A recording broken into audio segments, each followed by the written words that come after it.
Hello everybody, today we are going to be playing my favorite rage game, Pogostuck, Rage with your friends. Except none of my friends would ever play a rage game, so it's just Pogostuck, Rage with yourself.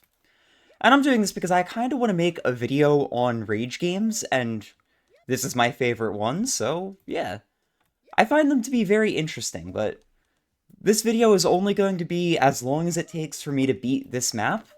So we could be here for 5 minutes, we could be here for 50, we could be here for 200. Let's go. So let's talk about rage games, because I think they really started with Getting Over It with Bennett Foddy, and they've kind of become their own little subgenre of game.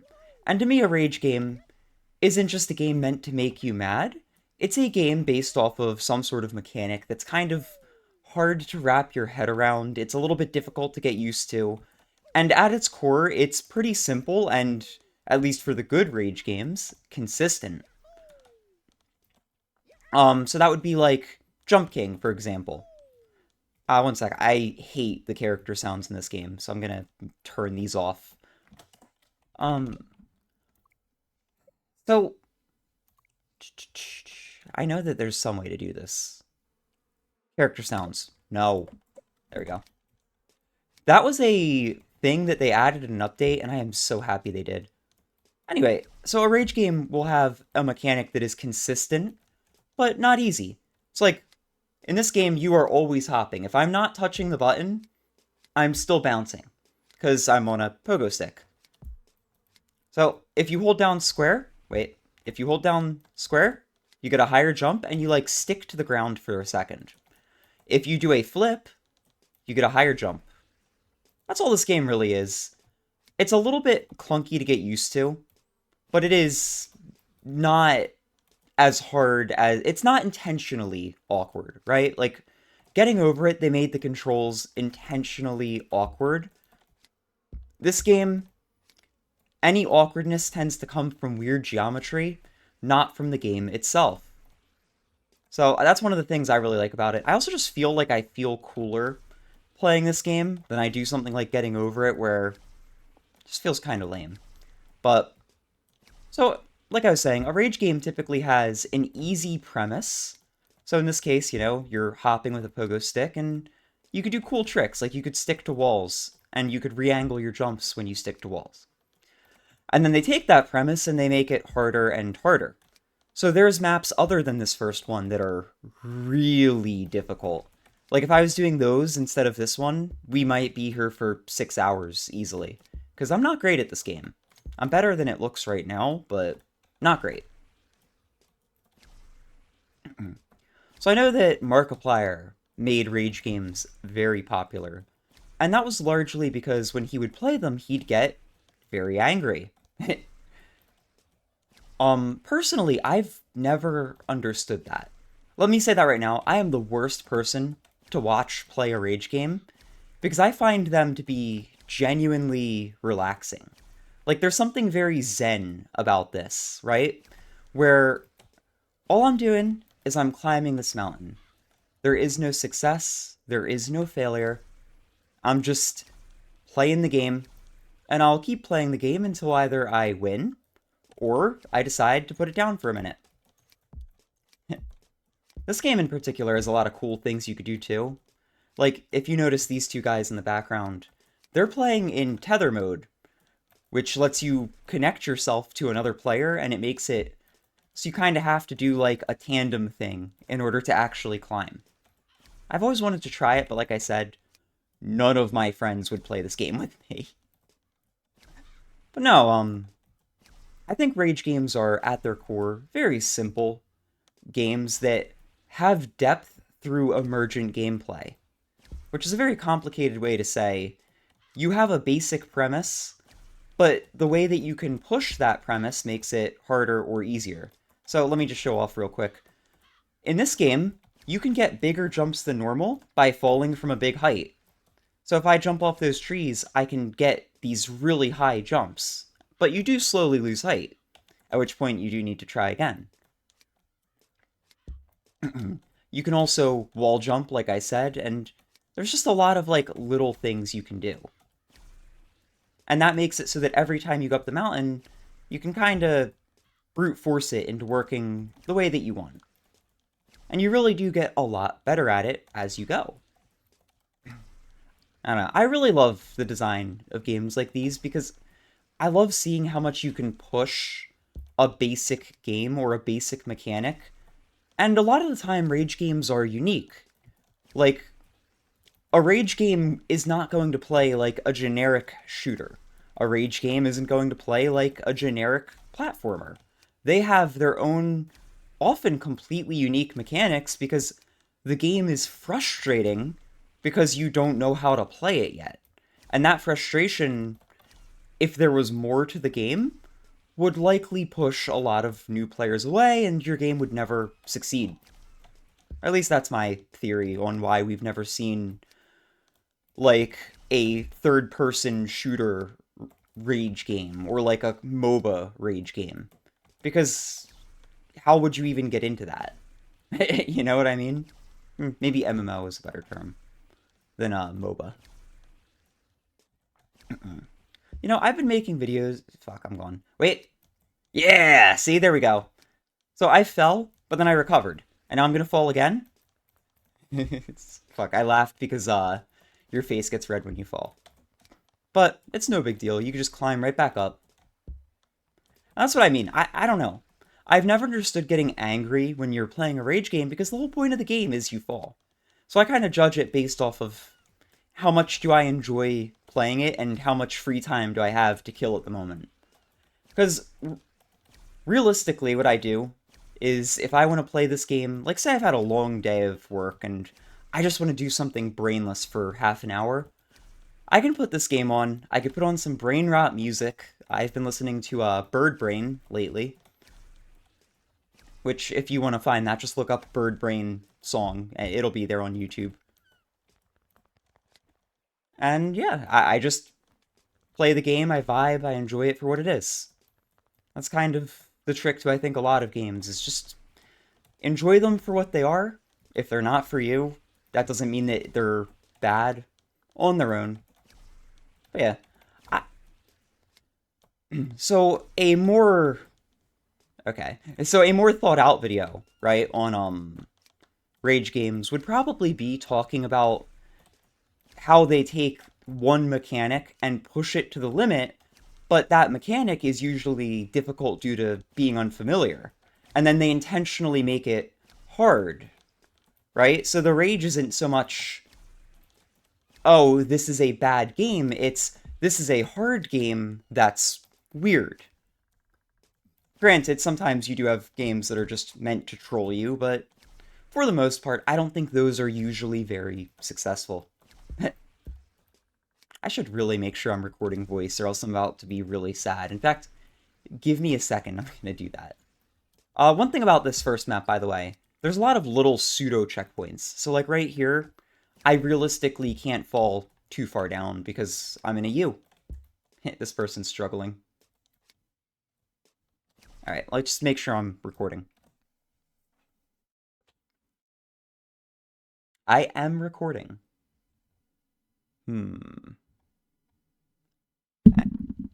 And I'm recording into the correct mic.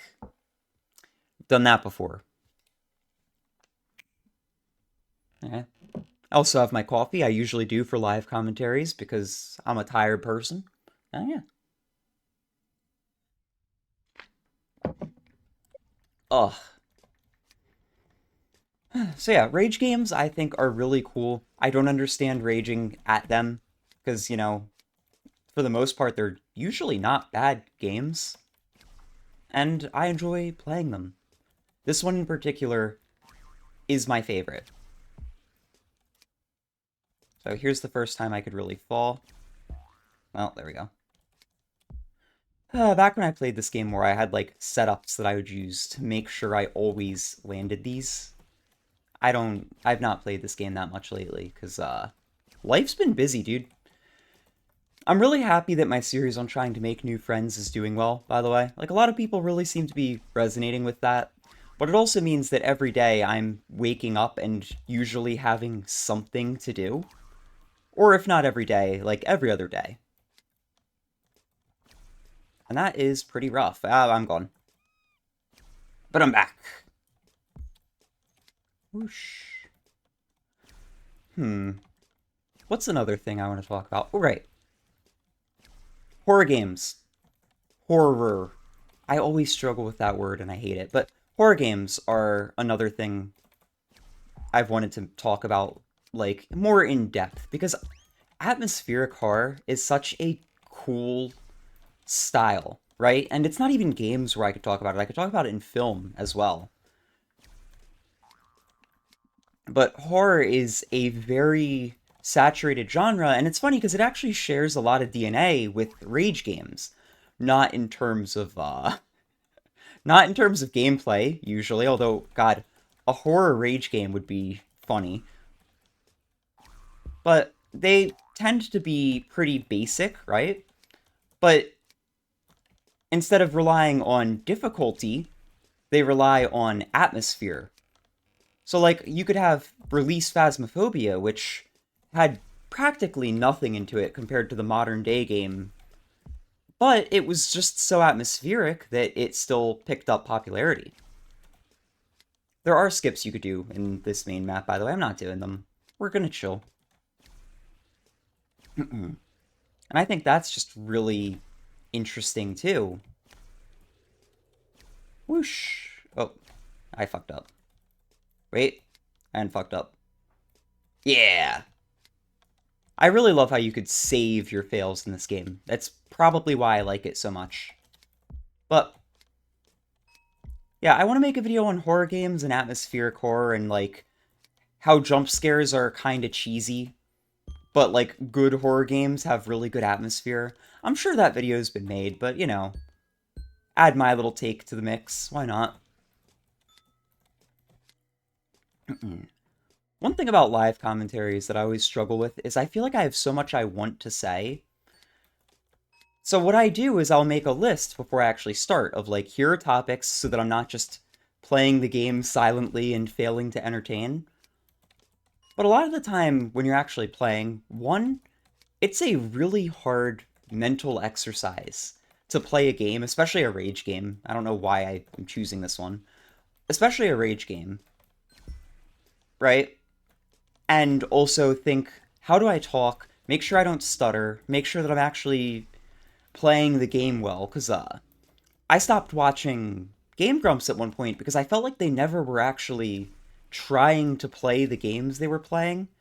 I still like listening to them talk, but like sometimes I'd watch them get frustrated at the game. You don't even need to know who Game Grumps are, although that'd be weird, in order to get what I'm talking about. Like, they would get frustrated at the games they were playing, but they weren't really trying to understand the games.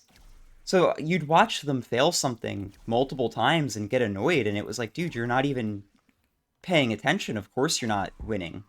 You know what I mean?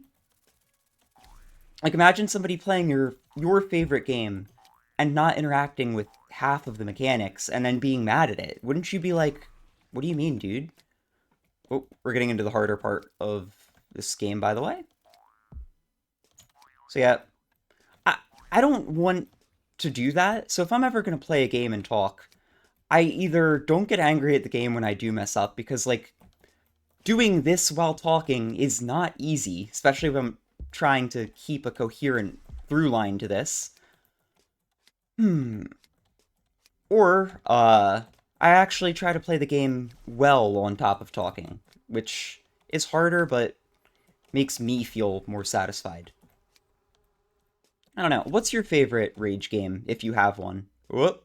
Wait, I can save it? Hey, saved. If you have a favorite Rage game, what's yours, and why? Like, what do you like about it? I know Baby Steps is a new one. I've not played that because I don't hate getting over it. It grew on me a little bit, but I really didn't love it. And I find the idea of 30-minute long cutscenes like that game has to be more annoying than cool. Aw. But I've played a lot of these. I would say my second favorite is probably Jump King. But Jump King is much more... Let me save this real quick. Jump King is much more lineup based. It's more consistent than this. Like, when you want to play Jump King, doing the jumps right means doing them the same way every single time. And I find that to be just a little bit less engaging. I felt like once I beat that game once, I'd solved it. Whereas this, I feel like I always enjoy just the challenge of correcting as I go and trying to adapt. There are a couple of jumps I have like little setups for, but for the most part, I just wing it. If you go over here, there's a cool little secret. The snake can eat you and reset you back to the beginning. We're not going to do that because I would like to finish this video in a half-decent time. Now, here's a jump I have a setup for, by the way. This anvil jump. There we go. This whole part, actually, because if you mess up here, you are in a world of trouble. So, gonna try to lock in a little bit. I've been so much happier with how I speak lately, by the way. Like, just in general, I find myself much easier... Shit. I find myself much easier to listen to. Especially when I'm trying to record. Although I was surprised. One of my shorts where I was talking to people, right? I really didn't know how awkward I sounded when I was talking to strangers. Like, dude, I sound like I am afraid they're gonna bite me. Which might not be too far off from the truth, to be honest. I've had a lot of really not great interactions with trying to approach people. But I've also had a lot of really good interactions, especially because I keep doing it, so I don't know what that's about. And if you want to know the most recent verbal tick that I've been working on getting rid of, it is the word so. I start so many sentences with so, and it is annoying. The other thing is just making mouth noises in general, although part of those I really can't do anything about. Ah, we've fallen. Just don't fall all the way. Yep, we're good. I was trying to salvage right there, by the way.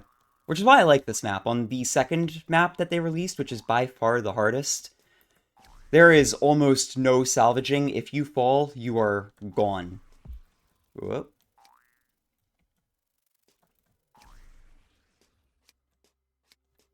And there we go.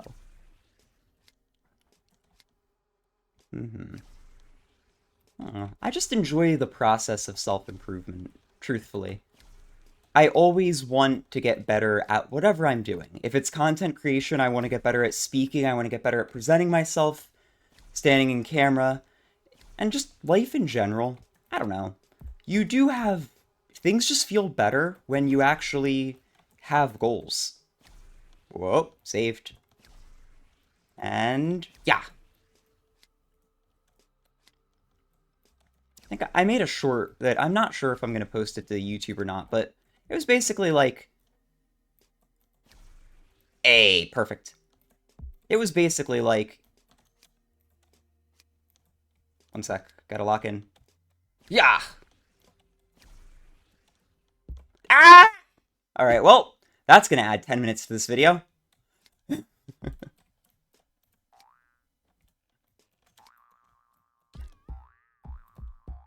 Womp womp. Well, you know, this gives me more time to hang out and talk, so we could keep going now. I said so. My best time in this game is 12 minutes, by the way, as you could see from the leaderboard there. Which, that was back when I was playing this a lot more often. Oop. He missed. Hey. Sometimes you get stuck. A little clunky. Yeah, this is the game that famously made Markiplier throw a chair. If I remember correctly.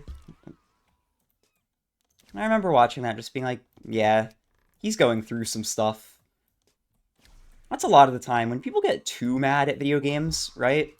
A lot of the time I do look at that and I'm just like, they're having a rough time in real life right now. Not that that's always true, but it makes me a lot less annoyed at my teammates in games like League or Valorant if I could look at it and just be like, nah, they're having a they're having a rough time, IRL. A lot of people use video games as an escape. I'm guilty of it too to some extent, but you you feel it, right? When you're playing a game and you're having a bad day and just suddenly everything in that game is pissing you off, even if normally it wouldn't even get to you at all. Well, another 5 minutes to the runtime, please.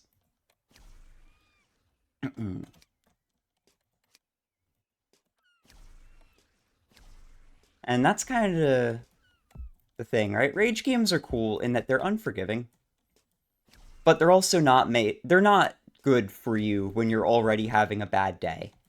Unless, I guess you're like me, where I don't care if I win or lose, I just wanted to play the game for a little bit. I think also, though, if you're a YouTuber, people expect you to win. So when you've got such, when you're not really enjoying the game and you're having a bad time in real life, and you have to sit here and just keep doing this until you win, I kind of see how that could get to someone, right? Especially if you're like a bigger YouTuber like Markiplier. Like, people wanted to see him beat the game. They got invested.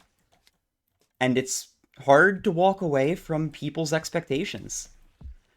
That's a big reason, if you follow my shorts, or YouTube is showing you my shorts, I've been going out trying to make friends lately, like, like I mentioned.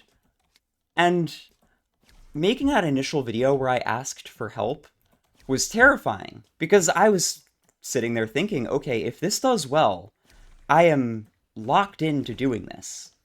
Technically, I'm not. I don't have to, right? And that's the thing, too. You don't have to, but I know that I don't want to walk away from it. Like, I want to stay committed to that. So I was...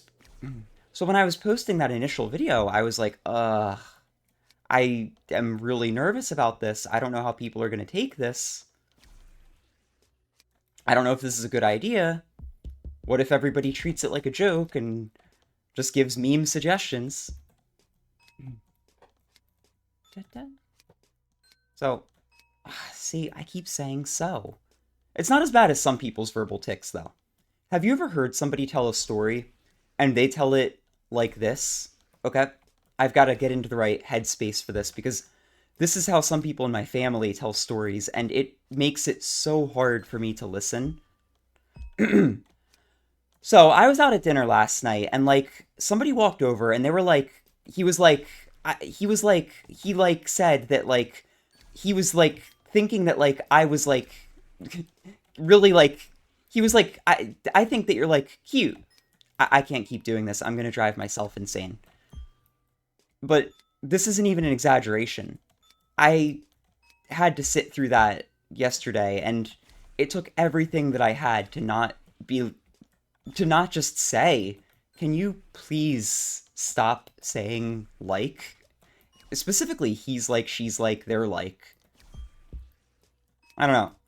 Maybe I'm weird for noticing that, or maybe it's just a byproduct of working so much on my own speech, because I have to listen to the stuff I edit, guys. So, fuck. Whatever you may feel about the way that I speak, trust me, I have to feel it too. I think accountability like that is a really cool way of getting better at stuff, though. If I wasn't constantly listening to myself in different situations, I wouldn't have any perspective on what I sound like. And once you have perspective on what you're like, you can improve. You can't improve at stuff if you don't actually know what you're doing wrong. That's also why I always ask for feedback. So like if you notice something about my video or my content and you say something, my response, even if I disagree with the feedback, always will be thank you. Because if I hear the same feedback 2 or 3 times, I feel like I have to look at that and go, all right, this might actually be an issue. So originally, when I was first getting into this, I got a lot of comments that my audio just wasn't good. Like my mic...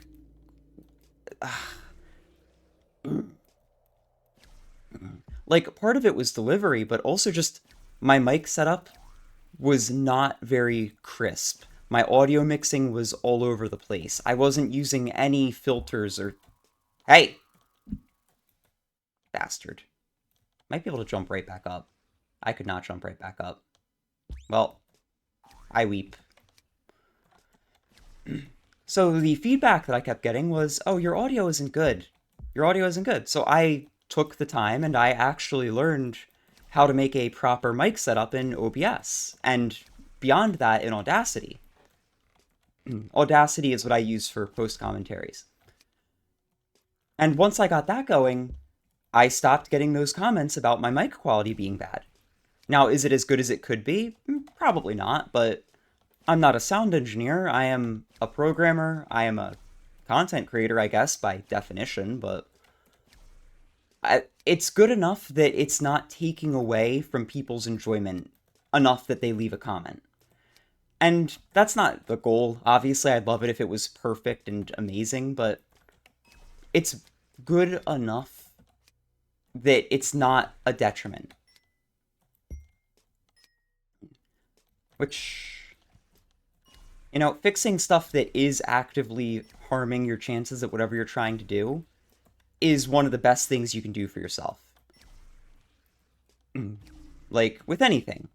Even if you're trying to get, like, a job, right? If you're trying to get a job, you're trying to get a girl or a guy, whatever, you should start first with the things that are automatic no's, right? So, like, if you're approaching somebody in public and you smell really bad, that's going to be an automatic no for most people. So that's one of the easiest things, though, that you can also fix. Like, if you know that you have bad BO, fix it. And all of a sudden, now you're not getting an automatic no anymore. Or if you're trying to get a job and you realize that the same thing keeps holding you back from getting the job, fix it. Like, fix all of the things that are automatically disqualifying you before you start worrying about optimizing the things that are already okay. At least that's the way I look at stuff. Are you? Sorry, locking in for just a second. Because like I said, I don't want to be here for 3 hours. Actually, if I have time, what I want to do is twofold. Well, what I want to do for myself, for my personal time, right, is I want to try to beat a super hard boss in Monster Hunter Wilds. I know I made a video on it recently. I've really been enjoying the game lately, because I basically played it on release and then let the content that was in the game build up for a while. So for people that don't play that game, they add a lot of free content to it, right? So they have the initial release, and then they add, like, tons of free content. And I've not done any of that content. Motherfucker! That's the closest you're gonna get to me raging. Well, time to consult my list of topics, because it looks like we're gonna be here another 10 minutes. Ooh, another thing I really love is when people leave suggestions in my comments. I've been getting that a lot with my Making Friends video, but I made that how to get into Monster Hunter for a Souls player video, right? And somebody said, now make the reverse, how to get into Souls as a Monster Hunter player. And I sat there and I went, how did I not think of that? Wait, that's genius. That's such an easy follow-up video that I never would have considered.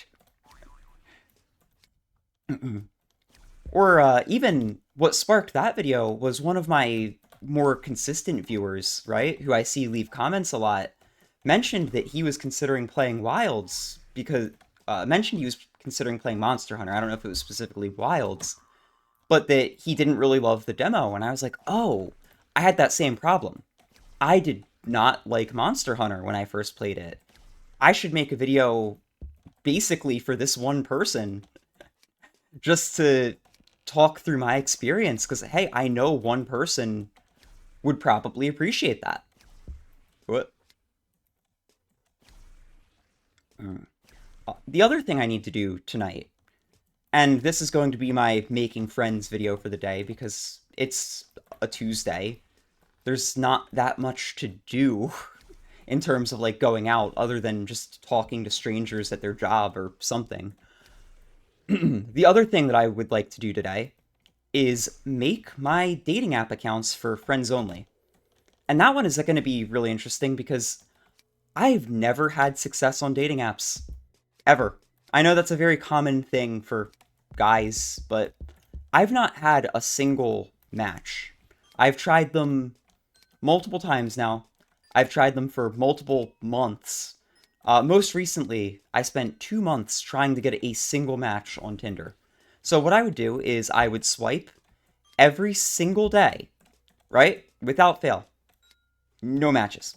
I don't even get likes. So, honestly, this was really bad for my self-esteem. So I did this experiment like, I want to say 2 months ago now. But for 2 months, I was on Tinder swiping every single day, and I wasn't even getting likes. So it's not even that I wasn't matching with people. I couldn't match with people because, you both need to swipe in order to match. So what I plan on doing differently this time is because I've got a little bit of an audience following my friend making journey, and people keep telling me to make friends online, make friends online. What I'm going to do is I'm going to make my profile for friends on Tinder and Hinged. I don't know if there's another app that I'd want to use. I think just Tinder and Hinged is probably enough for now. Also, I don't want to spend hours a day trying to swipe on people. make my make my accounts on Tinder, Hinged, whatever. And then I want to let me not mess up this jump real quick.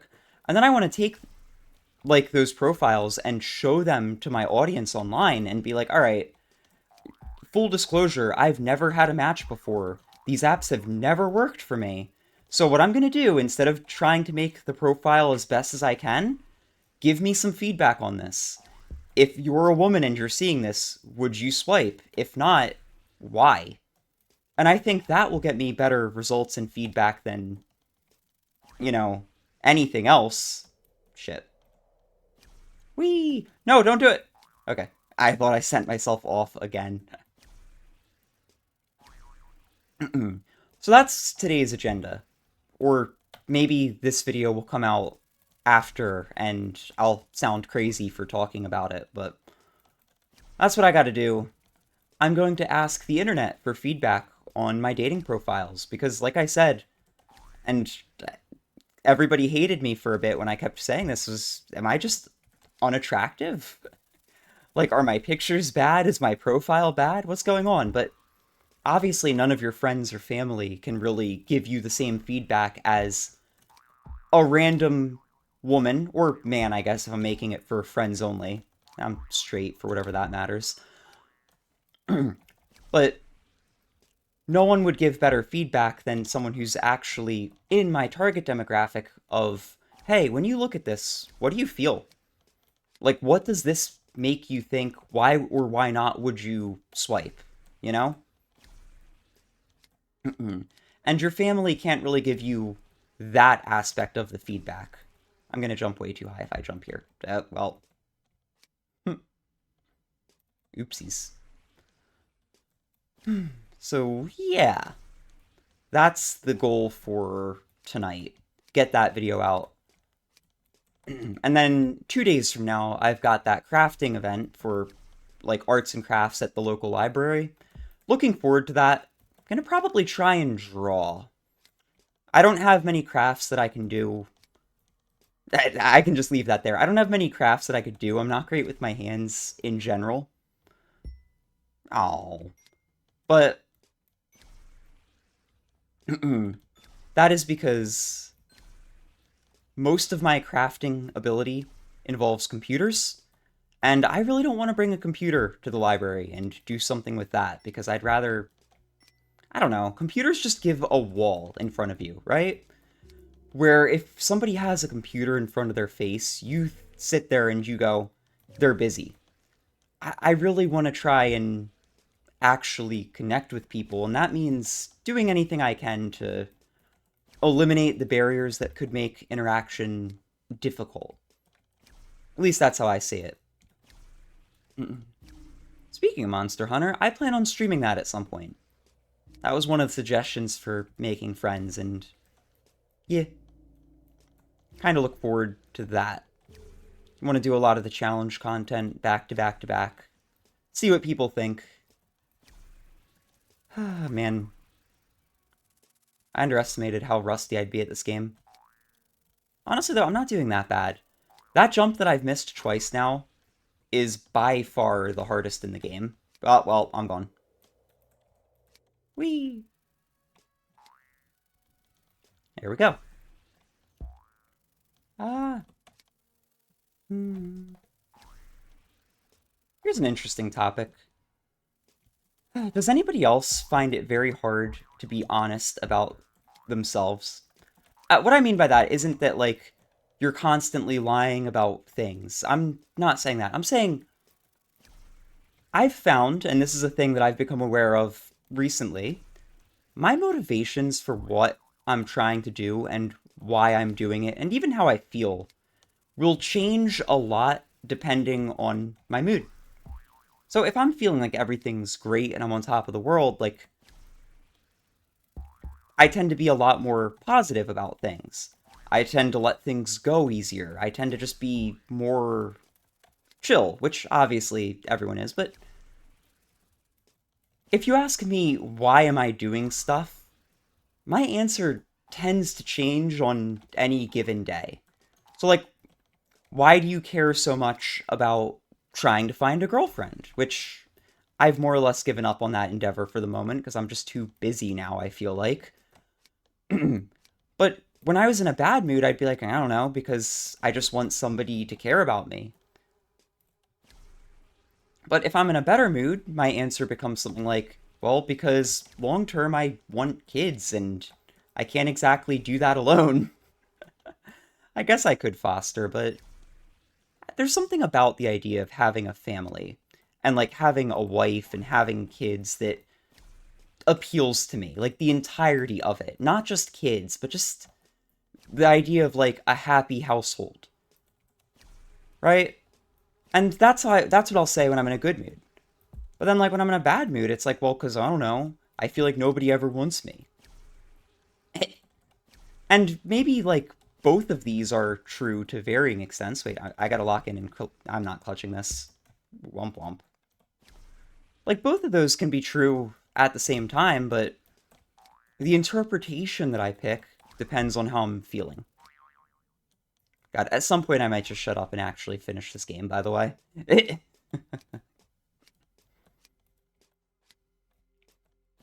Rambling about so many topics.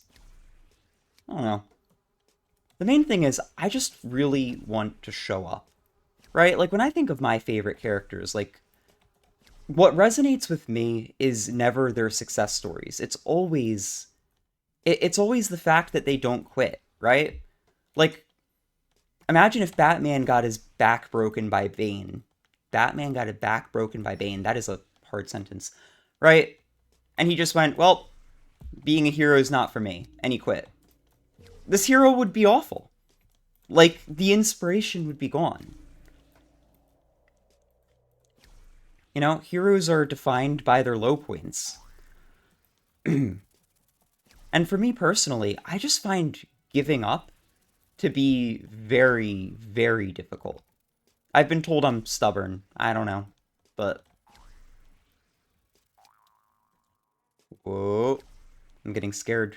I don't want to fall again. One thing about this game is my wrist starts cramping because you have to hold down spacebar constantly for it. Or you could play on a controller. I think a lot of people do, but yeah. Whoa. I don't know, the people that I've always respected, and not even respected, the scenes that, like, if I'm watching a movie, right, that make me cry, are the scenes where everything seems hopeless and you watch that comeback happen. You watch people start rooting for the hero again. You see, like, they're breaking down and then they get not even better, but they find their purpose again. They come back stronger and they win. Those are the stories that I really resonate with. Whoa. That was clean. That was not clean. Hey! Alright, we're gonna reset. We're gonna jump. I'm gonna bump my head. We're gonna jump. We're gonna come up here. We're gonna reset. And bam. Alright, just don't mess this up a third time. Fuck!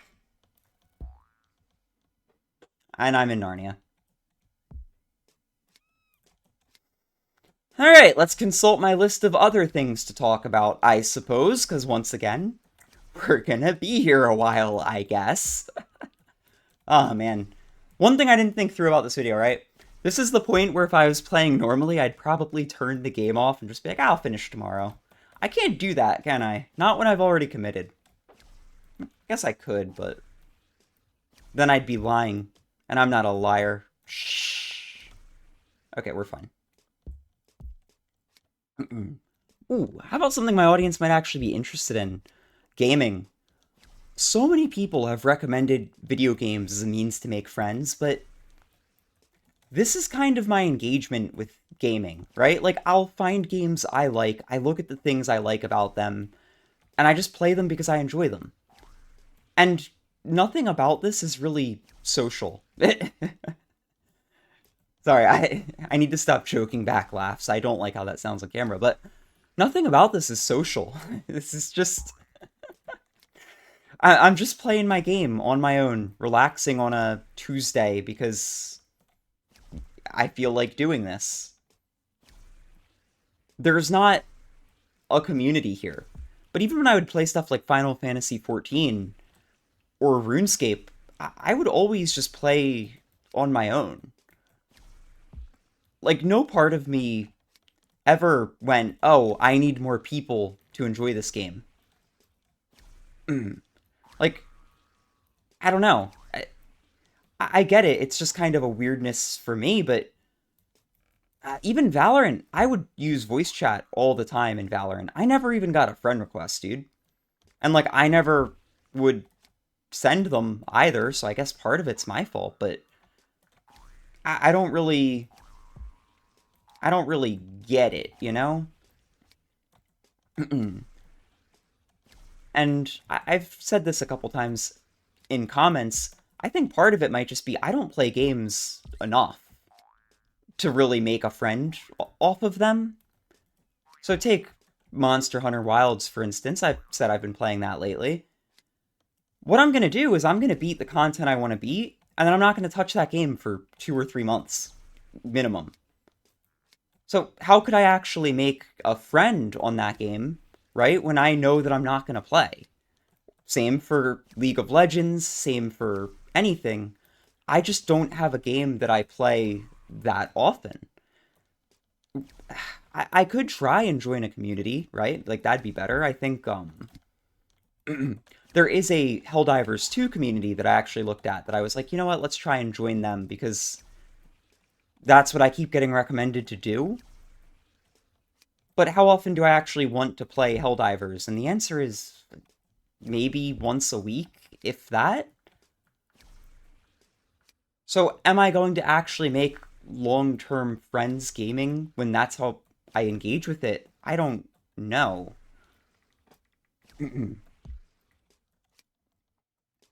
I don't know. Genuinely, I don't know. I wish I had a follow-up to this, but I just don't...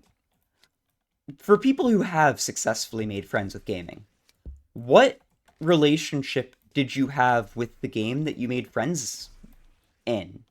How often were you playing it every single day? Like, what had to happen for you to actually make a friend that became a real friend from that game?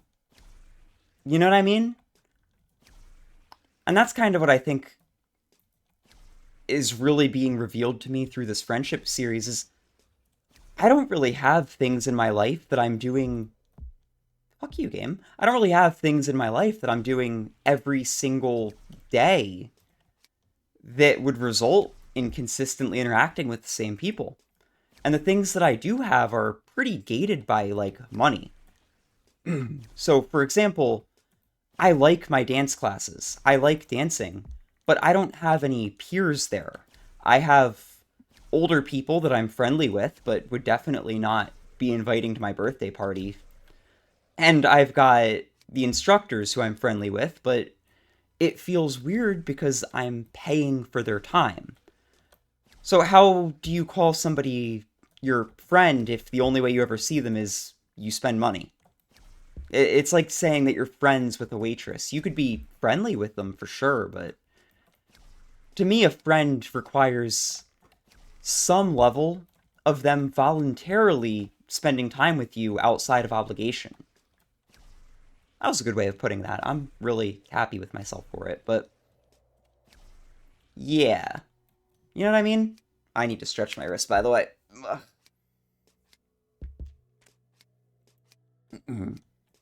It's like the only person that I know in my life who made a gaming friend did it because they were playing RuneScape actually 6 hours a night. And I don't have that in me for a number of reasons. Like, I just couldn't do that. Other than that, like when I was playing Final Fantasy 14, I would do the content, I'd enjoy the content. Sometimes I'd help strangers with it, and then I'd add them to my friends list and never do anything with them again. I think it's just hard for adults to do stuff enough to make friends, other than like work. A lot of people make friends at work, but my job is I program for people. Hell, I'm even the owner. I don't like to mention this, but I am the owner of my own company.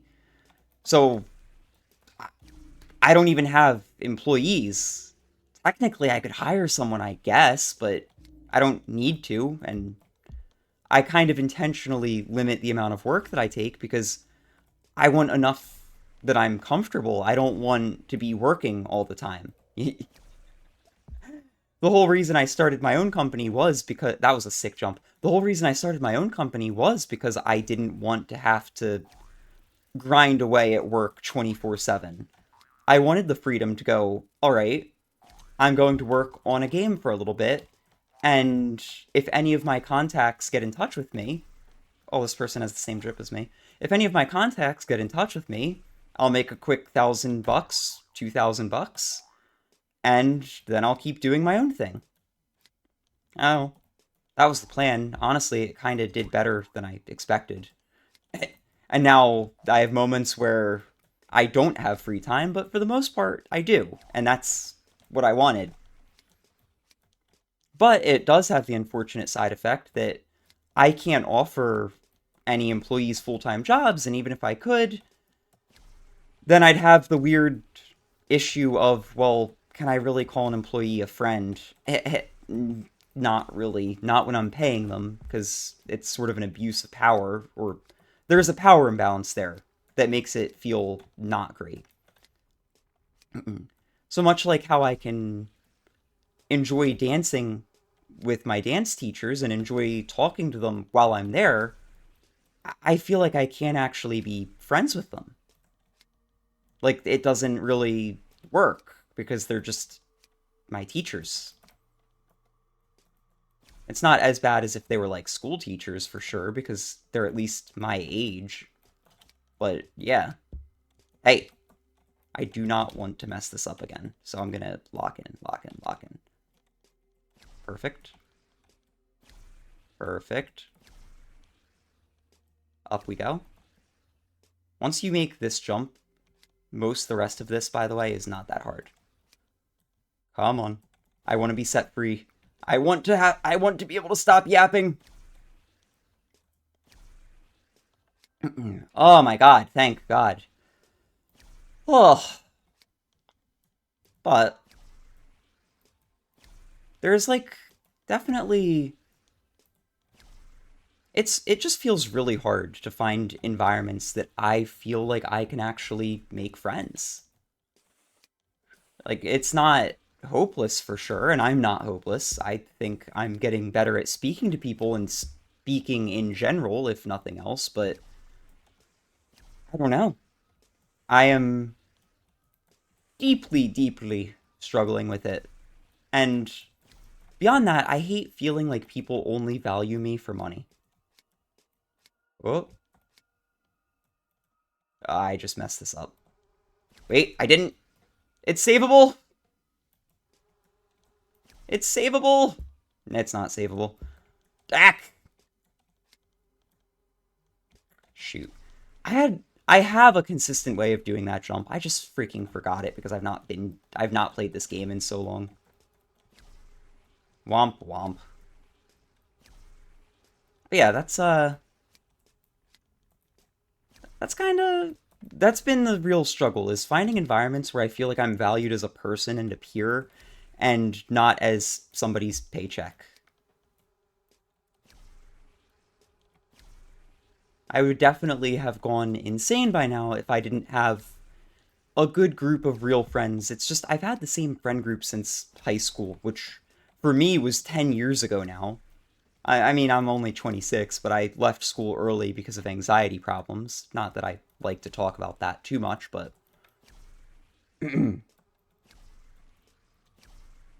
yeah. So, like, I've not really made new friends in 10 years. And it does wear on you. Like, I just want a group of people that I can vibe with, that I do an activity with, you know? Get drinks after. All right, we're going to focus again. Completely locked in. Completely locked in. Back up we go. Yeah.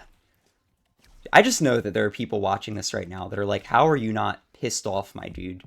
It's just like I said, it's for me, this is oddly fun, but beyond that, it's just not that big a deal. Like, something doesn't work out, and I go, oh, I'll try again. I kind of feel like rage games honestly reveal something about what you're like as a person, right? Like the way that you handle them, it really does feel that way. All right, watch this. Bump. No! Wait. Yes! Oh, we're almost free. So I've got to make one final jump. There it is. I got to get through that gap. I hope my face isn't covering that, actually. Wait, I could check. I could check. I could check. I can't check. No, I... I'm gonna cry. Anyway, there's the snake again. I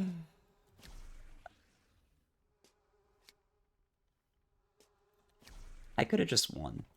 I really could have just won. At this point, it is almost a guarantee that you've just got this video on in the background. I didn't need to care that much about showing off the final jump. I really didn't. Anyway. I messed this. I'm anti-locked in at the moment. I am flustered. Almost as flustered as... I don't have a metaphor for this. Why did I start saying this? Why? What was wrong with me? Alright, take a breath. It's fine. Well, since we're apparently going to be here for a while longer, how would you guys feel about a video on how to learn new languages? I speak Spanish pretty well, and I'm getting decent at Russian. So, I'm not the most qualified, but considering I'm largely self-taught, I do think that there's some value to my perspective on it in terms of what I've done in order to get better at those languages and what I would focus on. I kind of covered the general gist of it in the how to learn video, but hey, you get back up there. But I feel like a lot of people want to learn a second language and could have some appreciation for this video. Like, this is how I learned a second language and started working on a third. And just kind of the process that I would go through in order to make sure that learning a new language isn't super soul crushing and draining.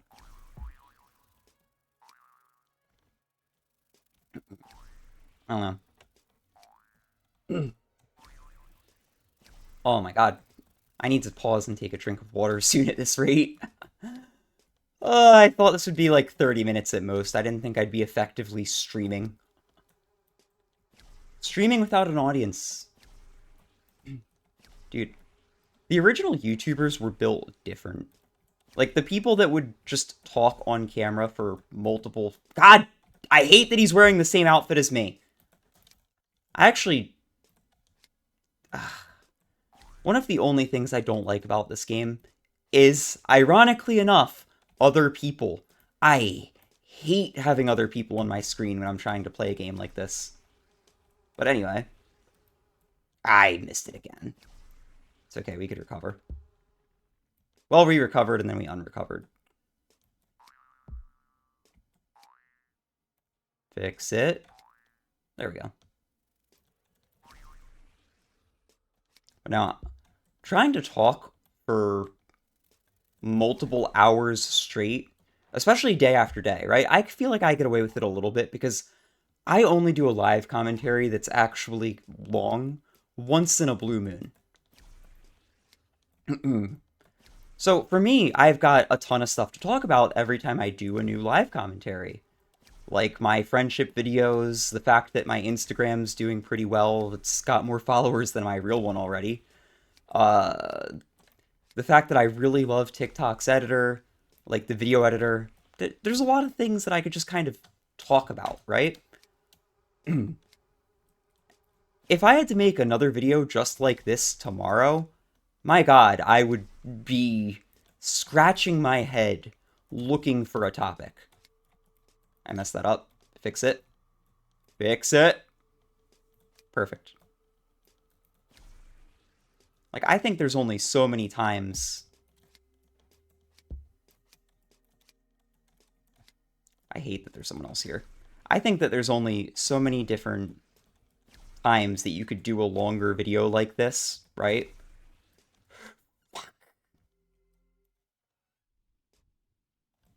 Plus 10.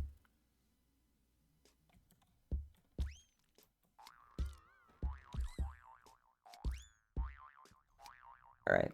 I think there's only so many times that you could do a longer live commentary like this one before the amount of topics that you have just sort of run out. And then what do? Do you have to talk about the same stuff again? Do you have to start looking up news articles to try and find interesting topics of conversation? I don't know.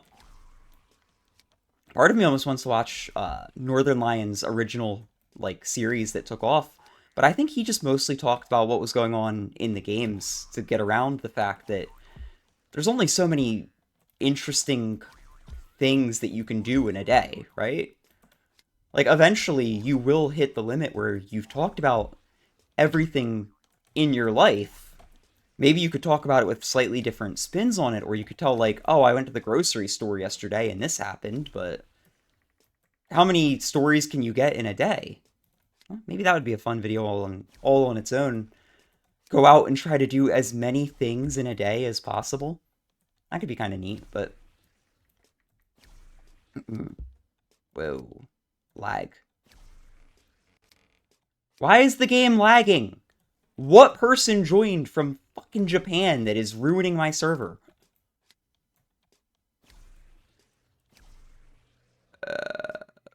There we go. Bam. Check out that ceiling bounce, baby. All right. Not bad. This is actually one of the most annoying parts of the game. This, like, little climb here. You can skip it. There is a skip, but... it is hard. Also, this run has taken so long that my music has stopped. So I no longer have brain rot music to keep me company while I ascend this map. That's fine. These are called the scales, by the way. Because they are scales. Very cool. There's an achievement for hitting every single scale sequentially. I cannot imagine getting it, and I do not care to get it.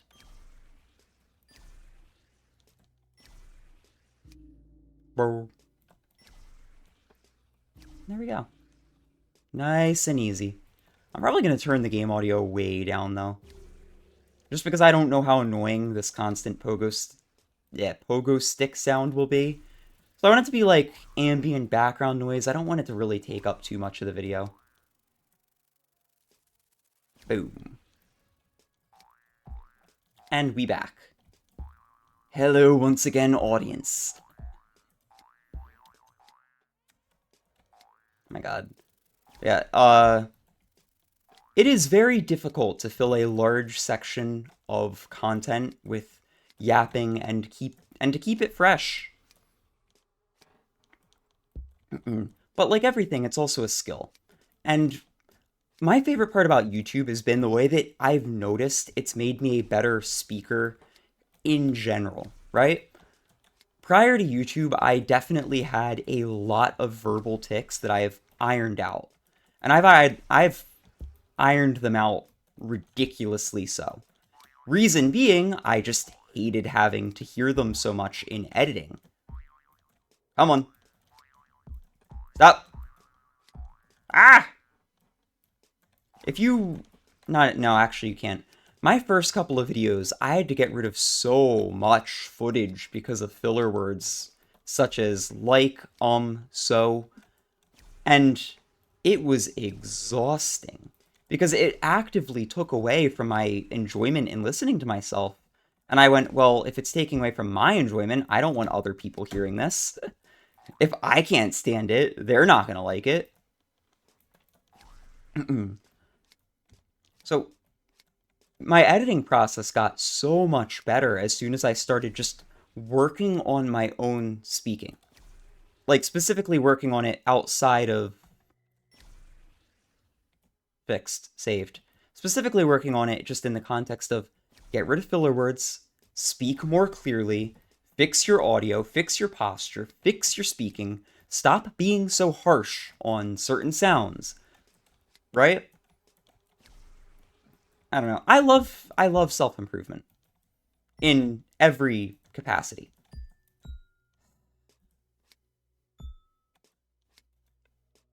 God help me. I would even say self-improvement is probably the through line that most of my hobbies have.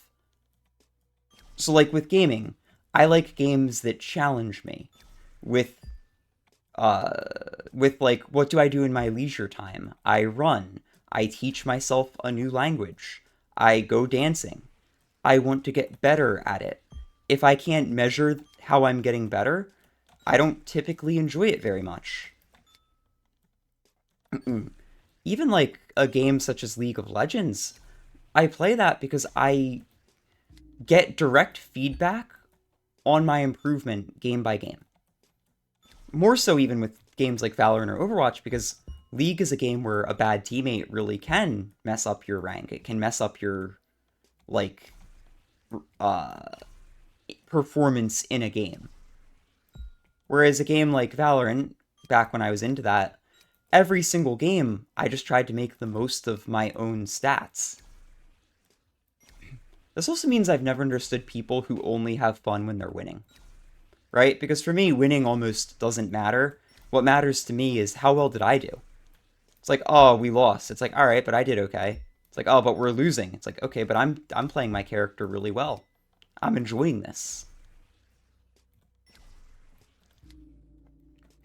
Or the Souls games. Once I got good at those, I started doing challenge runs because I just wanted more content. But beyond that, I wanted to challenge myself. And I needed that challenge to stay engaged. Yay. Anyway, let's actually lock in and beat this game. It has gone on long enough, I suppose. Ooh, you know what? I think I never finished the story about my favorite heroes. I think I started that and dropped it because I fell. Yeah, all of my favorite heroes are just people that never quit. So when I think of like, oh, what inspires me? What makes me feel something? It's somebody hitting rock bottom and not giving up, right? Those are the stories that resonate with me. And because those resonate with me, what I want to make is a story similar to that, right? So that's kind of what started my whole making friends journey. I was like, well, I've been trying this for about a year now with only one success. I've made one new friend, and it was from going to a business convention, of all things. And even then, she only started talking to me because I was a programmer willing to give her advice without charging her an arm and a leg. You know, we're friends now, but definitely that started not because she found my personality to be thrilling. I am so tired of missing that jump. I used to never miss that jump. Bro. Womp womp. So other than a business convention, back when I was focusing more on my business than on my game and like content, that's where I made the only friend. And I made that friend at the very end of the business convention, which for those who have never gone to a business convention, specifically like a small business networking event, what you do is you walk around all day with business cards, talking to people about your business and just trying to make new connections, generate new leads, sell your business, maybe find an employee if you're already bigger, and get in touch with some bigger companies. Like some banks were there with representatives, right? Because they want lenders. And that's a business convention. So at the very end of this, I was completely worn out, completely worn down, and I saw somebody sitting alone at a table, and I was just like, "Hey, can I sit here? Is Are you waiting on anyone? Like, do you mind if I sit for a minute?" So she'd rented that whole table for herself, and she went, "Oh yeah, I'm alone." I'm like, oh, so you just relaxing?" She was like, "Yeah. Well, no one else is asked to sit." I went, "Oh, fair enough. I have fallen yet again. I've launched myself straight up."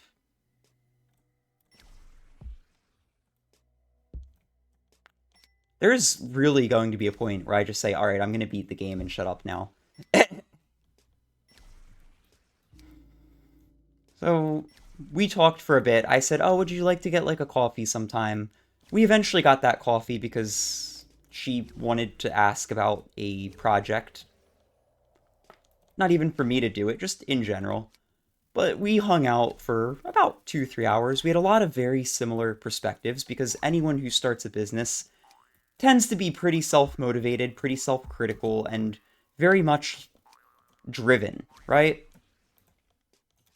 So we had that in common, and now we chat and we hang out. We go to a cafe like once every month or two, once every month and a half. And when I say I want new friends, that's really all I mean. I want more connections like that, where I know that I could text this person and ask to hang out, and we would.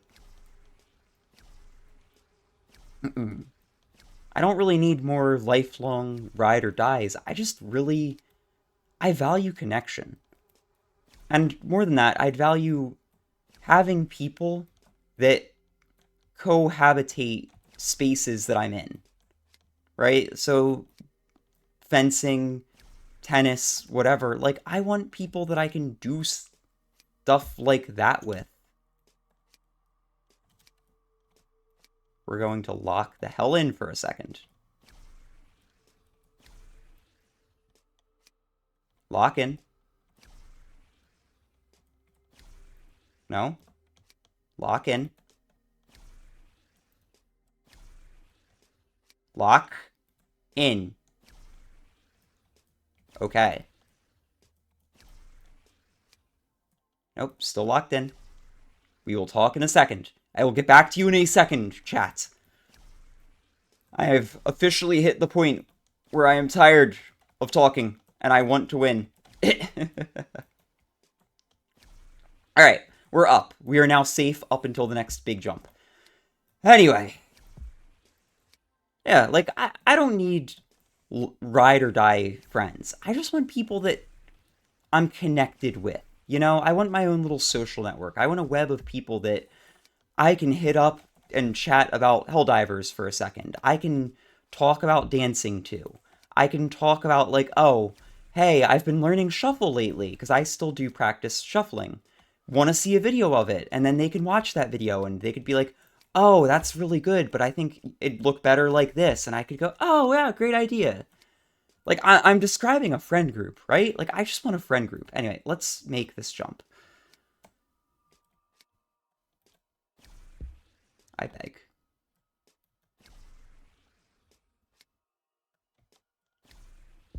No! Well, we get more time together. Video doesn't end until I win. I'm describing, like, friend groups and social groups, and if you belong to a dance studio and you feel like you have a lot of friends there, or you do like a sports team and you know, you're not like best friends with all the guys, but occasionally you'll go out and get a drink. That is all that I'm really looking for. Like, that's what I want. I want something like that. That's what I feel is really missing from my life. Like, something, I don't have something like that. And I'm looking for it because I don't know what else to do other than fall off this mountain again, apparently. Well, okay, we're okay. I'm gonna save it. This is actually a speedrun strat, by the way. You can get up here by bouncing on these mushrooms, which will save you time. Saves you this entire part that I keep having to redo. I hope that wasn't too loud. I don't feel like going through and having to massively edit this audio. But yeah. That is what I am looking for. And that's what I'm really trying to find. I don't care if I get it through volunteering. I don't care if I get it through a cooking class. I don't care if I get it through dancing. I just want people that I can go do a thing with once every Friday, once every Thursday, you know, something like that, who like me as a person, I like them, and occasionally, like, we plan a trip to, oh, let's all go get drinks this month. Oh, there's this parade. Anybody want to come? Oh, I found this event, and we're all runners. Do you guys want to do this 5K? Something like that is all I'm really hoping for. Although I think it would also just be cool to have a lot of connections in general, right? Like, a lot of people that know my name, like who I am, and occasionally, like, me and this person go out and do a thing together. I think that would be cool too. In general, I just want to be more social. That's my goal. Like, my goal is to become somebody who is genuinely charismatic and good at bringing people into his life and making them want to stay. And that's what I've been working on. That's what I've been working on with speech. It's what I've been working on with myself. that's become that's kind of become my obsession, to be honest. That and making videos. I just really like the whole process of this. Can't stress enough. Try to find something in your life that you can genuinely love that you do for you. Because with me, when I make videos, I like interacting with the audience. I enjoy that people watch this, but also that kind of scares me. Like, I don't get... A lot of people get validation from their view numbers. For me, I kind of feel like it becomes pressure, right? Like, I don't like to check my subscriber counts. I don't like to check my comments. Because part of me sees them and gets, like, scared almost. Where I go, oh no. 1,000 people like my stuff. What do I do? Like, it, It's exciting, but it's also scary. Okay, don't mess this up. Don't mess this up. You, I do appreciate that I'm getting better and better at this game as I sit here and play it. Which, I get it, that's just how this stuff works, and I'm more relearning muscle memory than learning it for the first time, but... Oh, I do wonder. I feel like most people, when they do live commentaries, probably just only keep the interesting bits rather than trying to talk obsessively through the whole thing. So I might be doing this on like ultra hard mode, but hey, what are you gonna do? It's good practice if nothing else. I don't typically talk about myself. One of the first things that you learn in sales is you should let the other person talk about themselves. I'm gonna, I'm gonna, I'm gonna do unspeakable things. Is what I'm gonna do. How do I mess this up again without even making a fucking attempt? One of the first things they'll teach you in sales is you want the other person to be talking about themselves. You don't, people that just go on forever about what they're thinking, what they're feeling, whatever, are typically the least socially attractive people in the room. It's the people that are deeply interested in others that other people end up interested in. I'm going. I,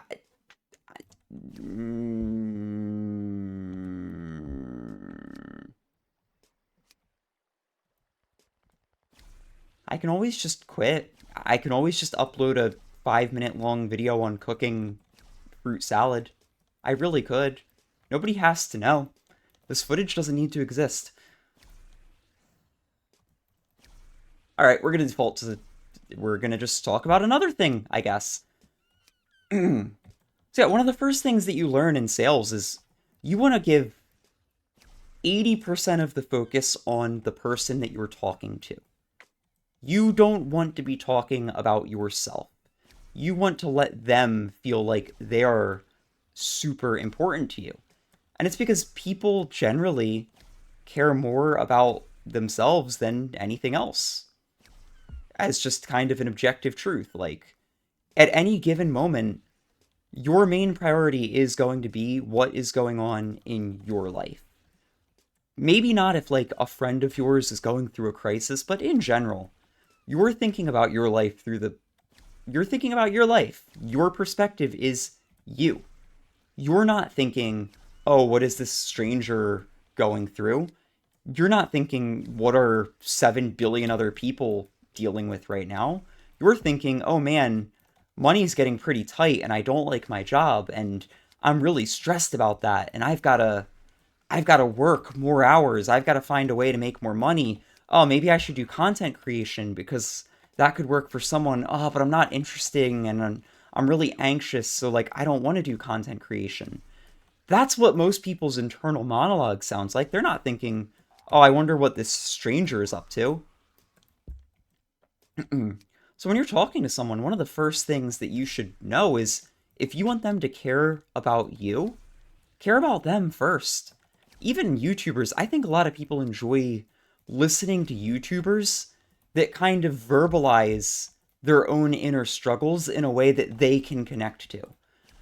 They don't want to listen to a YouTuber talking about something that they can't relate to. They want to listen to a YouTuber talking about something that resonates with them. Oh, I'm really struggling to make it, so because the price of rent is just so ridiculous nowadays. And God, I just wish that things were better, but here's what I'm doing. Like, oh, I used to really struggle with this thing, but now I don't because I did this. And, people get some value from that. So, like, the important thing to know is people always connect to stuff from their own perspective. It doesn't mean they lack empathy. Like, I'm not saying that, but anything that they're consuming it from their own perspective on stuff. So in order to connect with people, you need to think from their perspective. You need to think, what am I saying that would resonate with somebody else? What story could I tell about myself that someone else could see themselves in? What have I done that someone else who was in a similar position to me could hear and go, oh, I've never thought of it that way. I've never tried that. That's great. Even very controversial YouTubers, right? If you listen, a lot of the time they're verbalizing stuff that's controversial, but that people feel even if they don't want to say. And that builds audience. That gets people's attention. But, oh my god, my neck is getting stiff. For people in general, when you're like talking to somebody one on one, keep in mind you are trying to get through a very, very dense block, right? In order for them to even register you as important, you need to take them out of whatever mental space they're currently in on their own, which is a pretty big ask. I'm gonna get it. Honestly, this wasn't that bad of a fall. Ow.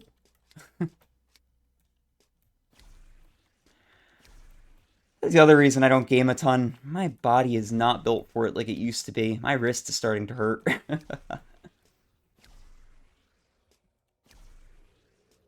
So yeah, the crux of any connection really starts at get them out of their own head. Get them interested in you by being interested in them. Make them care about you through their own haze of all the other things they worry about. Usually by being fun, honestly. People don't want another thing to worry about in this day and age. People want something that they can just relax and connect with without it being a big deal. You know, be lighthearted, be playful. And I could give all this advice, and I can also tell you, no matter how much I've internalized this, it has not worked for me. Which, I don't know. I've considered, and I might even do this as part of my series, trying to find a life coach or a dating coach.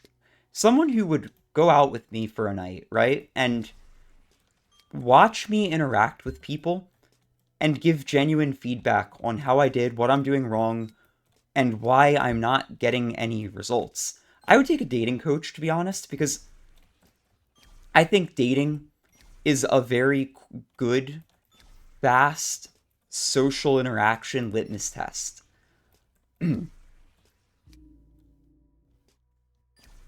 Because if somebody is single and wants to date, right?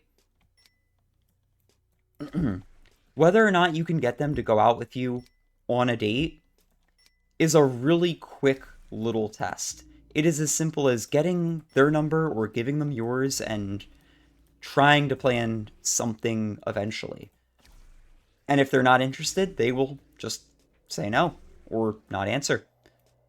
Whereas trying to make a friend, I feel, is typically a longer process. Like, you don't typically exchange numbers and become friends as quickly. I think that mostly comes from being in the same environment multiple times. But again, I'm just kind of a weird little person. Well, I'm not little, I'm average height, but I'm kind of strange. I don't typically get caught up in the things that a lot of people do. I don't like wasting time, right? And I'm quick to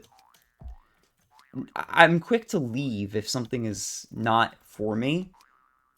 I'm quick to dismiss stuff that is just tiresome or dramatic. But that also means I kind of end up not making connections with people because connection happens in downtime. And I don't have a lot of downtime. Let's get back to how to make friends, though. At least theoretically.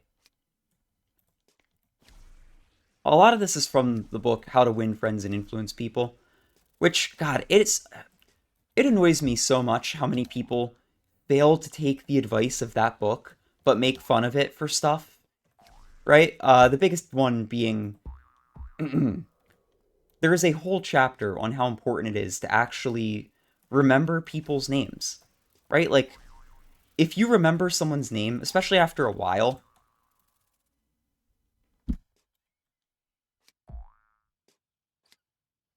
I need to rest my eyes for a second. If you remember someone's name, especially after a while, like you've not seen them in months and you see them again and you just go, oh, hey, Jolene, what's up? Hydration break. That will stand out to someone. And people talk about it like that means, oh, say their name constantly all the time. And to be fair, he does mention use someone's name. But people mock it by being like, oh, once you know someone's name, be like, oh, hey, Sam, what do you think about doing this, Sam? Hey, Sam, would you like to do this with me, Sam? And it's like, no, that's not what that means. And this piece of advice in particular frustrates me, right? Because people make fun of it. But we also live in a world where bet you, I'd bet anything that you could think of some time in your life where you've heard somebody say, oh, I'm terrible with names. Oh, sorry, I'm terrible. I'm just terrible at names.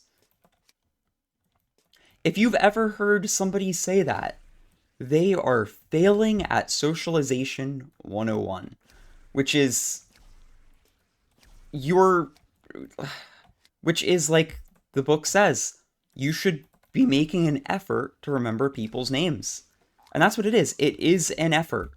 You don't memorize names because you're just gifted at it. You memorize it because somebody tells you your name, or your name. Somebody tells you their name, and you make a consistent effort to actually remember it. It's not just a thing that happens. They say, oh, my name is this, and you go, their name is Smith. Their name is Smith. Their name is Smith. To yourself, like a freaking crazy person, 3 or 4 times. Maybe you even write it down and you write down like what your interaction was about so that you don't forget. And then, you see them 2 months from now, the next time you go to that cafe, and you go, oh, hey, what's up, Smith? And you watch that person go, oh shit, this person remembered me. And they have to be the person who goes, oh, I'm sorry, what's your name? And there, you got them. You won that interaction. As goofy as that sounds, not that socializing is winning or losing, but instantly, you stand out because you actually remembered their name. I don't know. What bothers me isn't whether or not somebody does this. It's that there are people in this world that will say I'm terrible with names. And there are also people in this world that will make fun of the idea of trying to remember people's names as being unimportant. It's not the most important thing. Like, if I remember someone's name and then I'm a total dick to them, they're not gonna care. But, I don't know. I'm optimizing for what I can at this point, to be honest. Whoa. Alright. Focus. Yeah, that's what focus looks like.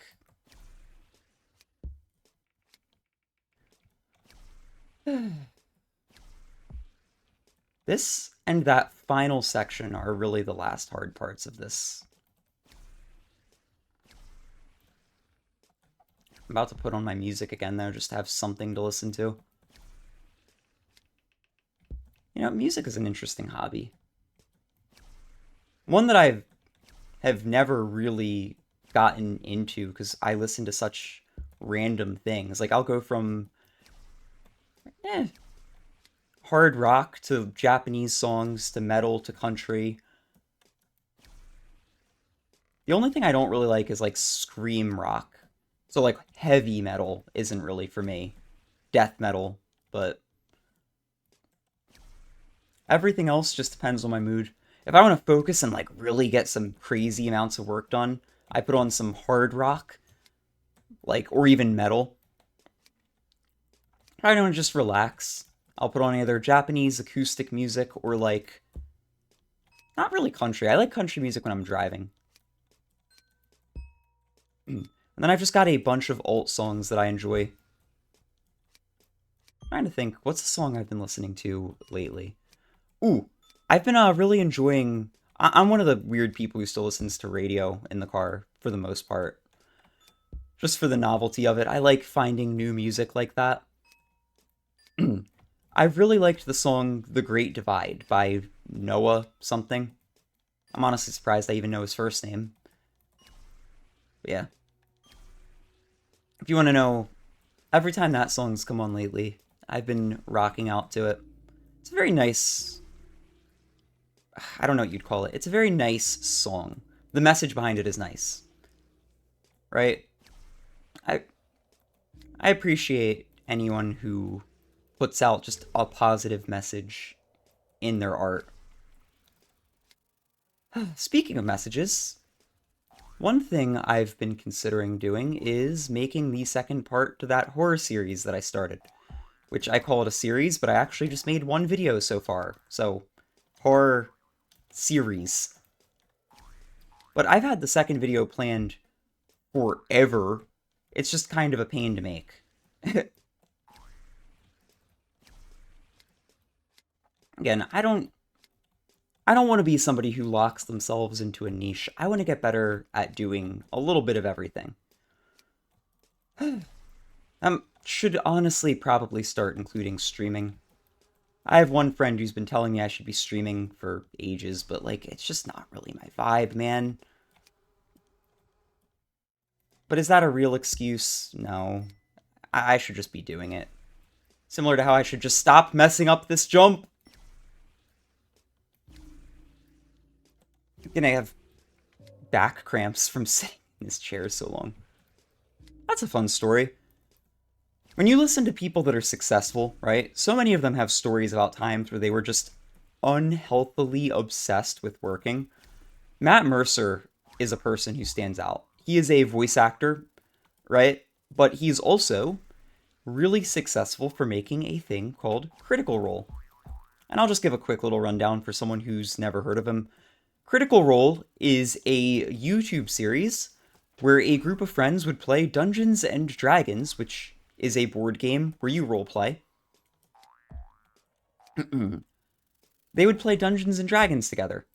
And he specifically made a series out of their adventures. Oh my god, I don't want to have to do the stupid steps again.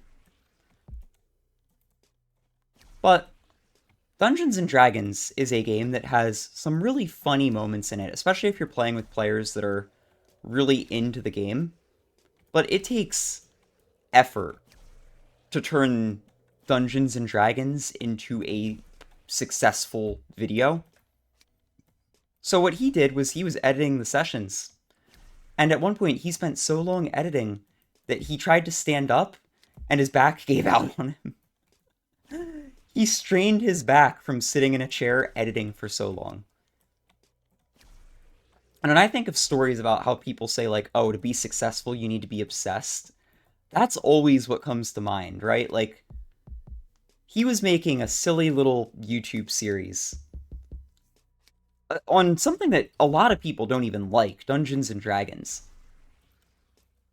And it became a massive success. But before it was a success, he was sitting there going, I want this to work. I want this to work. And editing for full, like, 24 hours straight. I'm not saying that's healthy. I'm just saying, when you look at where he is now and what that series has become, like, I'm talking, I think it's got, like, 2 million subscribers, whatever. You understand that some people that make it just really do want it so much.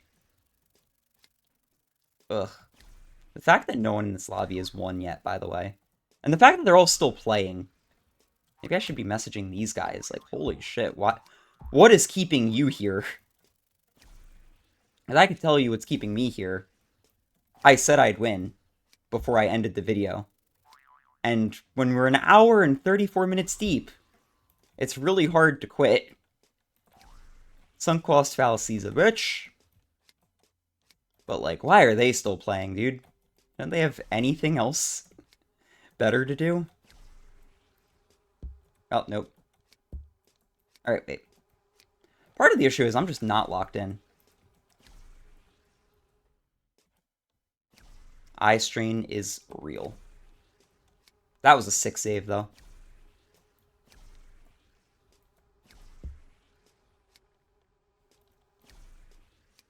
Alright. Yeah. Back to the snake. Back to the anvil. Womp.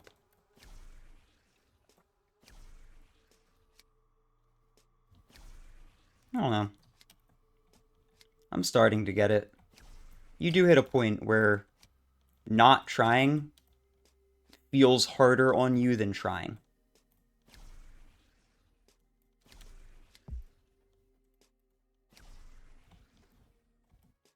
No, don't do it! Oh, that was close. I really don't want to start all over again. That is what's motivating me to play well more than anything else. I just don't want to start from the beginning. I guess not technically the beginning, but like almost the beginning again at this point. My hand's cramping, my neck's cramping. I'm running out of topics to talk on, God help me. But no, I've been really happy with how my content's been doing. Especially the one, fuck me. Especially the content that's like more edited and harder work. I'm happy that it's starting to do well. Though, again, I've also been posting like a madman, highly edited, not highly edited all the time, but edited videos where I'm doing at the very least, like, above the bare minimum to make good content. I don't know. At least I hope it's good content. I like what I make. I was actually, and I know that the more niche stuff I do never gets big traction, but I watched back my variables and functions video, and man, I was so happy with how I explained that. Like, I found myself just sitting there watching myself talk about it, and I was like, this is nice. Like, this creator really did a good job explaining this. And honestly, now, that video exists. If one day there's someone who's just desperately looking for an explanation on these two things, I made one. And I'm happy with it. Is it the best? I mean, I'd say yes. No. I mean, whether or not it's the best thing on this, it's very good. If somebody is a new programmer, it would help them. At least, that's what I think. What would help me is not repeatedly launching myself into orbit, but, you know.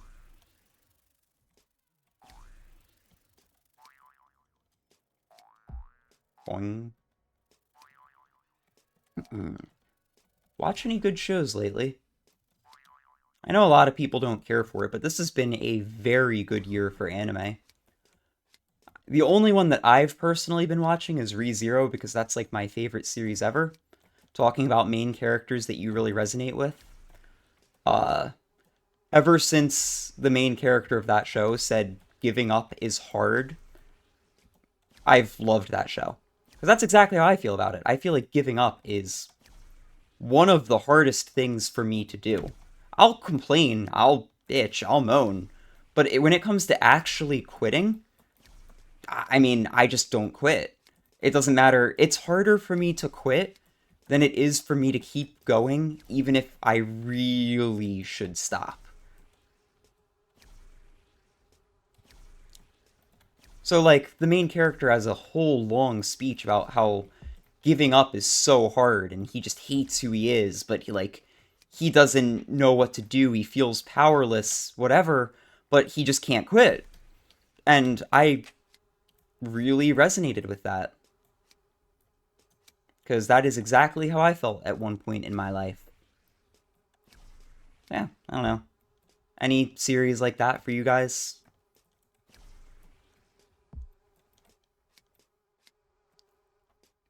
I think one of the most important things that you can do for your own mental health is think of what you see that resonates with you emotionally,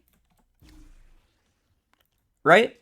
Like, what can you watch where you look at it and you go, oh, oh, hell yeah, let's go. Like, lock in, dude. Yeah. Like, what content do you see that really makes you just go, yes, I want more. This dude's awesome, right? Think of that.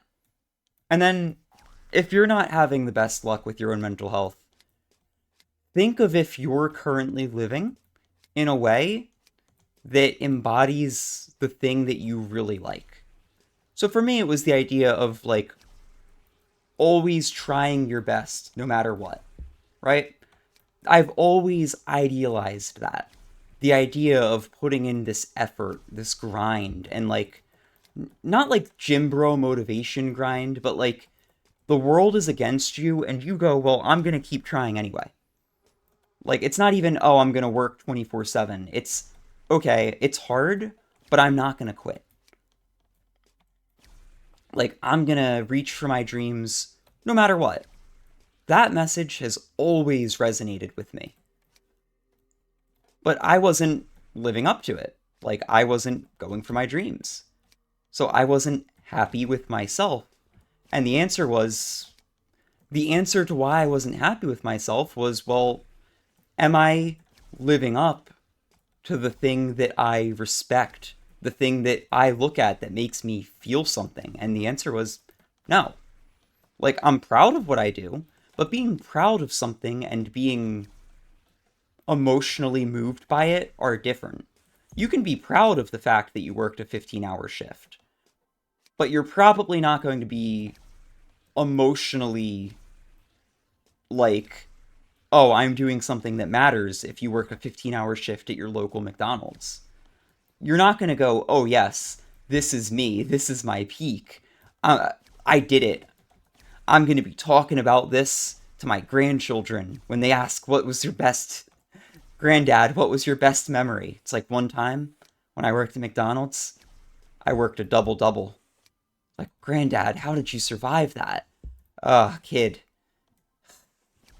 that double double, let me tell you, before robots took over McDonald's and jobs in general, it's the greatest thing I ever did. Like, no one does that, you know?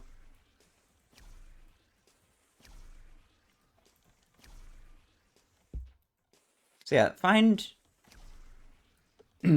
live your life according to what emotionally moves you, I suppose. And all of a sudden, everything begins to just feel better because now you're the main character. You're the person that you can root for. Like, you are effectively turning yourself into your favorite character in a story because you're living up to what you value inherently. Hopefully. It'd be really cool if I could just like win.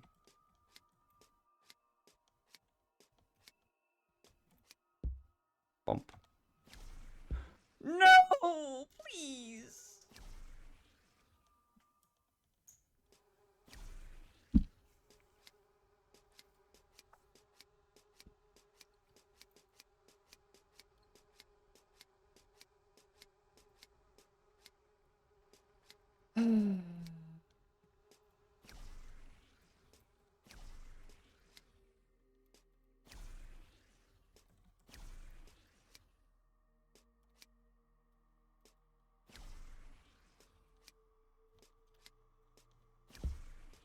No.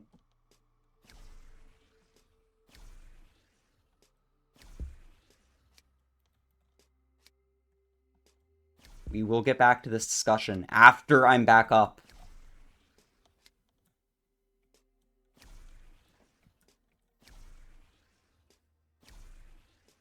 Alright. Thank fuck. Anyway.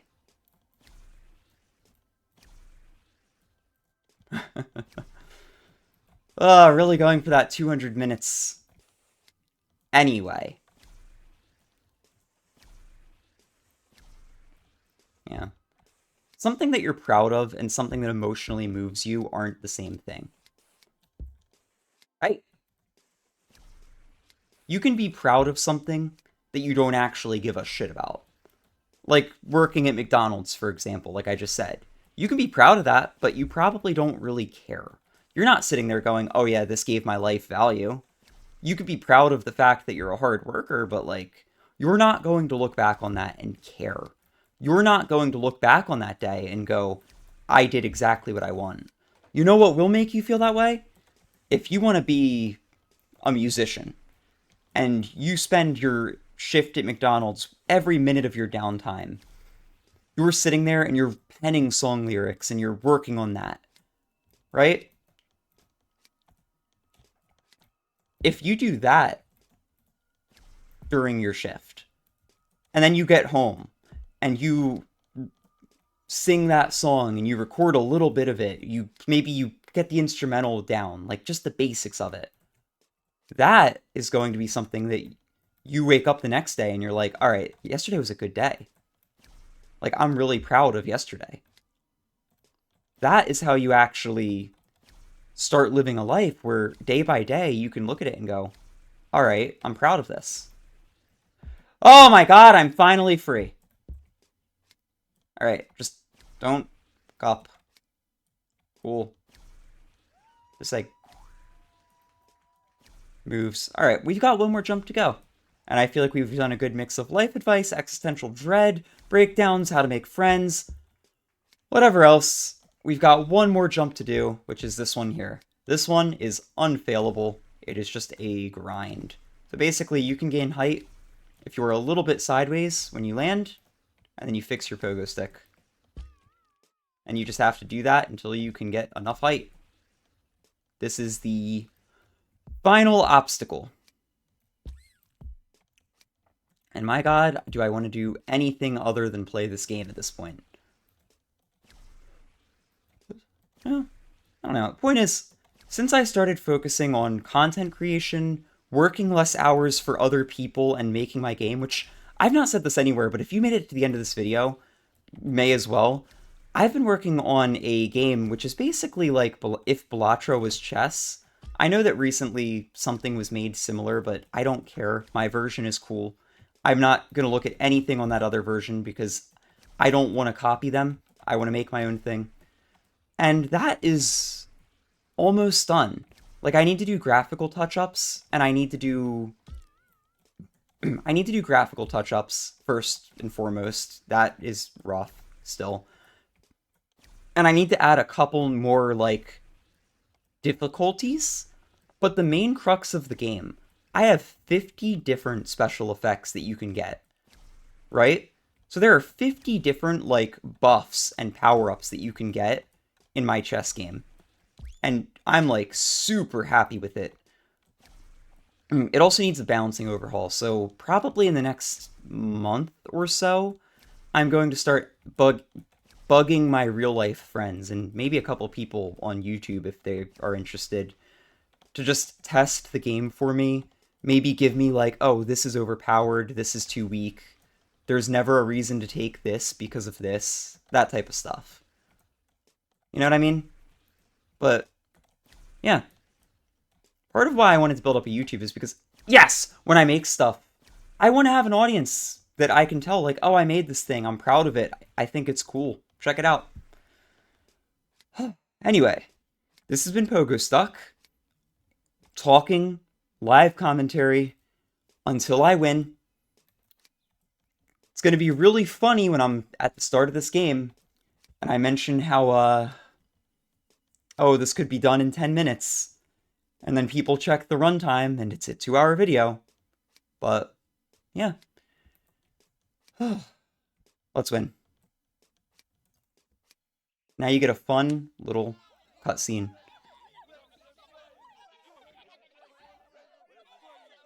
So,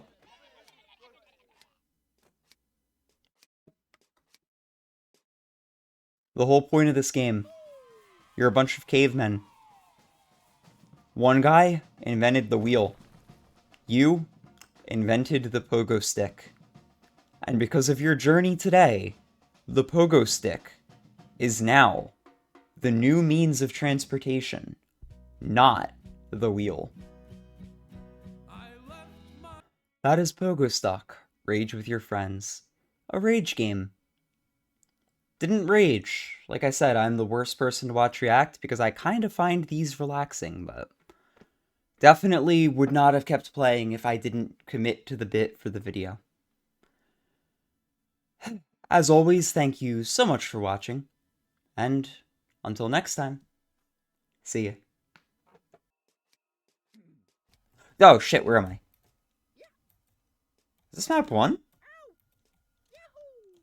This is not map 1. Is it? Am I crazy? Oh, this is reverse map 1. Okay. Not what I want to be doing. I'm also pretty sure I'm going the wrong way. Whee! Alright. Let me out! Alright.